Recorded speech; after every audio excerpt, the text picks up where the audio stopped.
আপনি কখনো মাখনের হাঁড়ি ভেঙেছেন? কত আনন্দ পাওয়া যায়!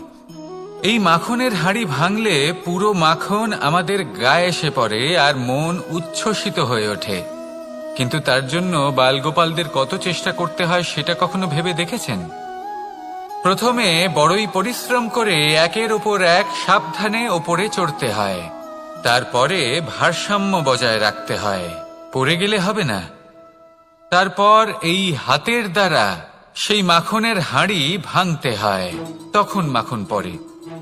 এবার এরকমই কিছু আমাদের জীবনে আমাদের সাথেও হয়। এবার আপনি বলবেন যে মাখনের হাঁড়ি ভাঙার এই প্রক্রিয়া, তার সাথে জীবনের কি সম্পর্ক থাকতে পারে? আসলে আমাদের মনের মাঝেও একটা হাঁড়ি রয়েছে, অহংকারের হাঁড়ি।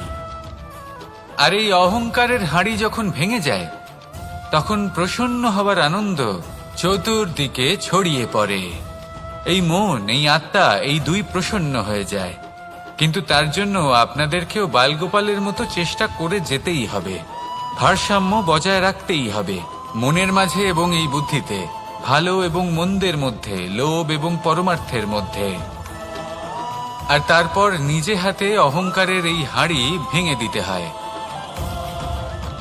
দেখুন, যদি ঈশ্বরের সঙ্গ লাভ করতে চান তাহলে অহংকারের এই হাঁড়ি ভাঙতেই হবে। আসুন আর আমার সাথে ভালোবেসে বলুন, রাধা রাধা।